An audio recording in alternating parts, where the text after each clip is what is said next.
Diego Aguilar es diplomático y ex embajador argentino en los Estados Unidos y tuvo la gentileza de atendernos. Diego, el gusto de saludarle, Martín Esperati y todo el equipo de Un Día Perfecto aquí en Santa Fe, en Solplay. ¿Cómo le va?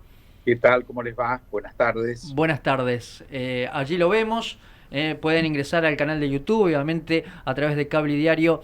Estamos con esta nota importante para comprender un poco lo que sucede allí en los Estados Unidos. Bueno, analizando primero, Diego, la Cámara de Representantes y el Senado, evidentemente la elección lo dejó bastante bien parado Joe Biden.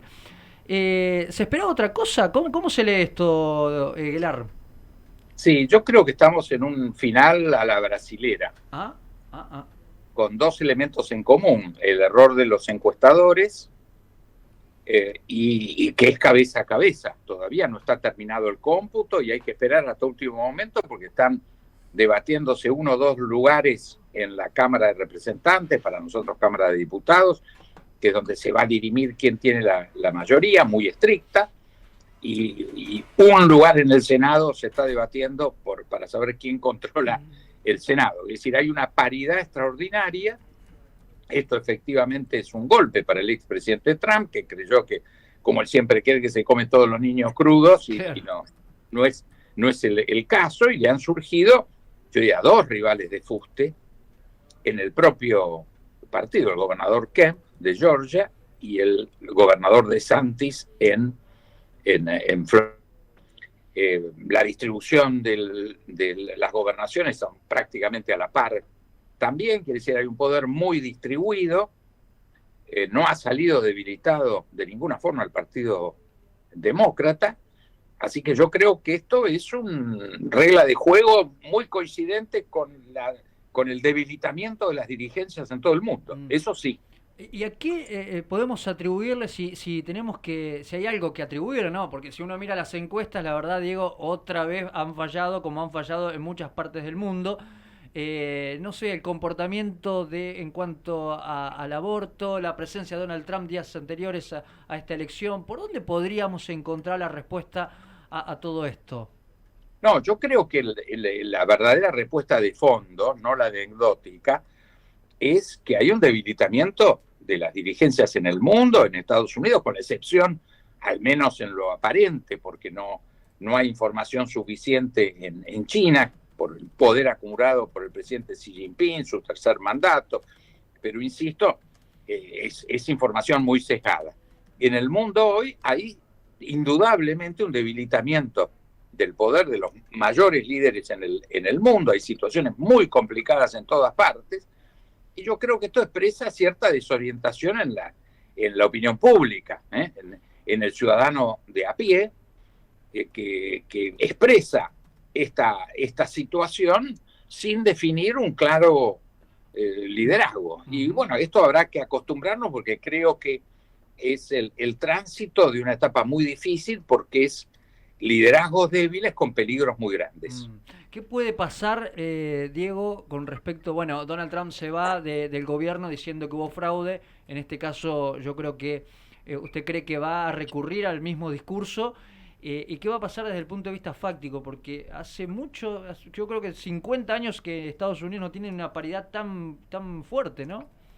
Bueno, en general las diferencias son bastante acotadas. Ujú. Esta es más estricta, como vimos en Brasil, por eso llamo un resultado a la, A a la la brasilera, brasilera, sí, pero sí. podría decir a la francesa, porque en la primera vuelta el presidente Macron sacó 24 puntos, si mal no me acuerdo, y 22 puntos la señora Le Pen. Y después, por eliminación de los otros candidatos, termina ganando el presidente Macron. Pero hoy la característica es el equilibrio. No hay nadie que pueda surgir como un candidato muy fuerte o con un liderazgo muy fuerte. El mundo nos tenía bastante acostumbrados a Mm. que los líderes tenían apoyaturas muy fuertes, ya sea de partido o de frentes muy consolidados. Este no es el escenario. En un mundo, insisto, complejo, que está muy cerca del peligro de un holocausto nuclear, esta guerra sostenida, esta invasión sostenida por Rusia en relación a Ucrania, es muy complicada. Se suma el tema Taiwán. Es decir, hay temas muy delicados que involucran lo que puede ser la primera guerra nuclear en la historia. Entonces eso, indudablemente, en un mundo tan complicado, tenemos un calentamiento global que crece más allá de lo esperado, y esto hace a la sobrevivencia del planeta, inclusive, y esto requiere grandes liderazgos y trabajos muy intensos para paliar estos problemas, y justo nos toca una etapa de dirigencia frágiles, para llamarla de alguna forma. Diego Aguilar es diplomático, abogado y ex embajador argentino en los Estados Unidos. Usted mencionó, hizo referencia al señor Ron DeSantis en el estado de Florida, ha ganado de una manera contundente. ¿Esto implica un problema serio para Donald Trump? Porque el propio DeSantis dijo que podría ser un candidato a presidente. Digo, esto... Yo creo que es muy posible que lo sea. Es un candidato posiblemente más conservador que el propio Trump, pero por otro lado está un nuevo aspirante, a mi juicio, que es el gobernador Kemp de Georgia, que es más liberal.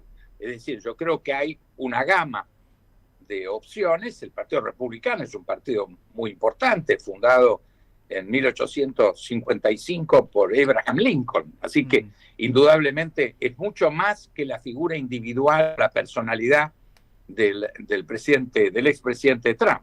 Entonces, sin lugar a duda, que va a tallar, va a tener peso, lo más probable es que sea un candidato en la interna republicana, pero creo que todavía hay muchas páginas para escribir. Y si uno mira la relación Argentina-Estados Unidos, Estados Unidos-Sudamérica, ¿qué implica esta elección desde el punto de vista de las relaciones, esta nueva conformación? Yo creo, en mi larga experiencia, te diría que lo determinante en política exterior es lo que hagamos nosotros con nosotros mismos. Okay. Nosotros nos podemos llevar bien con una administración republicana o con una demócrata. Nos podemos llevar bien con Bolsonaro o con Lula. Ese es un tema de los brasileros o de los norteamericanos. El problema que nosotros tenemos es resolver nuestra grieta, nuestras querellas menores, todo ese conventillo que transitamos todos los días y que no nos ayuda, y no le ayuda a la ciudadanía en tener las ideas claras. Bueno, justamente, Diego, quería preguntarle, como ex embajador argentino en los Estados Unidos, usted estuvo en el gobierno de Mauricio Macri, ¿verdad? Yo estuve como embajador durante el periodo del presidente Macri en China. Ah, en China. Después fui embajador en Estados Unidos 2 veces, uno durante la presidencia del presidente Menem y otra durante la presidencia del presidente Dualde. Le agradezco la aclaración. Porque justamente, digo, ¿cómo ve el comportamiento de Argentina hacia el mundo hoy, teniendo en cuenta la importancia que eso implica, ¿no?, en esto de relacionarse? Bueno, hoy todo es política internacional. No hay tema de política doméstica no vinculado con la relación de Argentina con el mundo, con la región. Tenemos que reconstruir el Mercosur, tenemos que reconstruir la relación con Brasil, desde ahí ver el mundo. Hoy todos los temas internos están directamente ligados. No es un tema alejado, no es un tema de relaciones públicas con el mundo. Es sustancial a la salida de la crisis en la Argentina que entendamos este dato. Somos parte de un mundo muy interrelacionado. Argentina debería ser de los mayores proveedores de alimento y de energía. No tenemos ese rol hoy, pero lo podemos tener si decidimos hacerlo. Y si usted mira al señor Santiago Cafiero, en el rol que ocupa, ¿usted le parece que lo lleva de manera correcta? ¿Cómo me lo puede calificar? No tengo nada para mirar, sencillamente.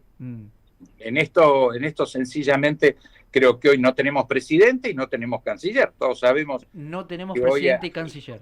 La jefa del gobierno es la vicepresidenta, una anomalía constitucional muy grave, y todo lo que resta del gobierno es el superministro, según su propia calificación, del ministro de Economía, Sergio Massa. Es grave lo que dice. Es muy grave, pero esto no lo digo yo, es lo que surge de la realidad. Creo que es muy lamentable, el mundo lo ve. Pensemos que nosotros tenemos más de 400 corresponsales extranjeros que están acreditados en Buenos Aires. Tenemos 80 o más embajadas, tenemos bancos, empresas importantes del mundo instaladas en Buenos Aires. Todos ellos están emitiendo comunicados sobre lo mismo que leemos nosotros en los diarios, vemos por televisión o escuchamos en las radios. Es decir, el mundo tiene la misma confusión que tenemos nosotros respecto de lo que pasa en la Argentina.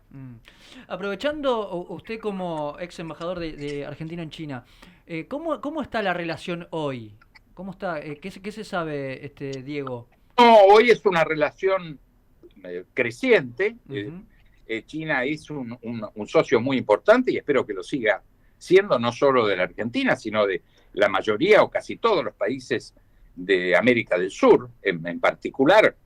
Su primer socio es la Unión Europea, el segundo es Estados Unidos, obviamente Brasil, Chile, Uruguay. Nosotros tenemos a China como principal socio comercial. Esto es un dato que va más allá de cualquier administración en particular, es un dato permanente, ha ido creciendo en forma reciente en los últimos 20 años. Hasta hace 20 años China era un país lejano y exótico. Hoy es una superpotencia peleando la hegemonía con los propios Estados Unidos. Y qué presencia que tiene, impresionante. ¿Y cómo, qué me puede decir como diplomático y conocedor de la política internacional respecto de esta guerra entre Rusia y Ucrania?